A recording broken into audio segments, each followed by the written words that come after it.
7:43 this Friday, we continue to remember Eric and his unwavering support of the music community in New Orleans. It was evident in the many friendships that he kept after those first interactions with some of those musicians who became his friends and family.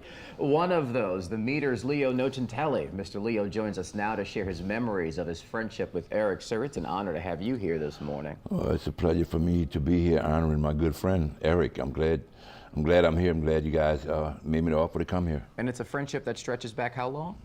At least 20 years. Yeah. Yeah. At least about that. And always supportive of you and your career. Tell me how y'all met. Oh man, it was a while back.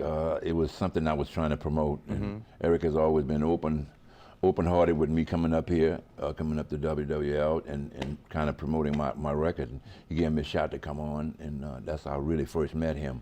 Give me the shot to come on the show. And that's I'm sorry, sir, I didn't mean to cut you off. I was just going to say that's very similar to many stories that we've heard this week in terms of how those relationships got started and they continued and they growed and they flourished.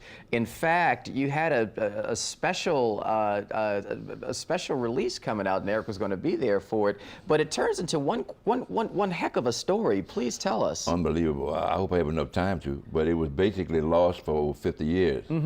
And this is music of yours that was lost for 50 years. And it was another side of me was acoustic, country kind of thing. And people knew me as the funk guy, you know, the hard rock guy. But this was all acoustic. And a guy by the name of Mike Nikita found it. He's the guy with the Beastie Boys. Yeah. And he recognized the name with my little lowly tape, 7.5-inch copy, with a bunch of 3/4-inch masters, 3/4 masters. And he bought them. He bought them at the swap meet. And he called me up and said, "Man, I have a tape for you that I said, "What?" He said, "I'm gonna send it to you." I said, "What? What is it?" So I didn't recognize the tape until the songs. He started mentioning the songs. I said, "You have that tape?" Yeah. And he said, "Yeah," and he sent it to me. So this is after 50 years, man. And you hadn't heard it either. No, I completely forgot it because I was busy with the Meters, writing songs for the Meters, 8 albums that we had with Warner Brothers. So, but he did not tell me that he had talked to a record label called Light in the Attic.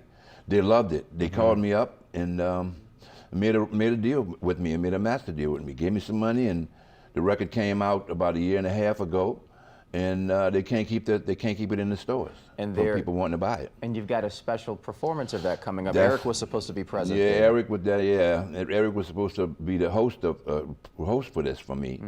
And at first he was going to do it. Then he called me and told me about his illness, and just broke me up. Yeah. It's going to be a live version of the actual studio record that I'm presenting to the audience on November the 22nd at the Civic Theatre. So I want everybody to come out there in the honor of Eric and in the honor of what the record is and what it's about. And so I'm begging everybody to come on out and check it out.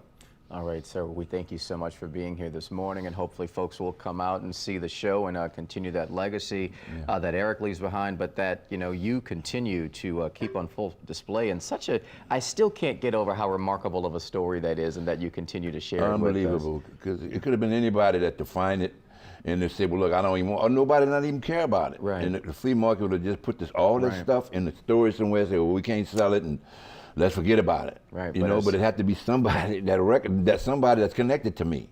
That's all. It's all spiritual. Yes, that's what it is. And here we are. 6 songs licensed off of the record and movies and TV.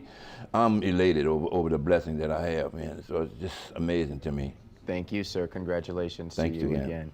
And we've got a link for you to buy those tickets. You want to go see the show, go to our website. We'll get them over to you. And in just a few minutes, Mr. Leo is going to perform for us, too. But right now, let's get over to Peyton in today's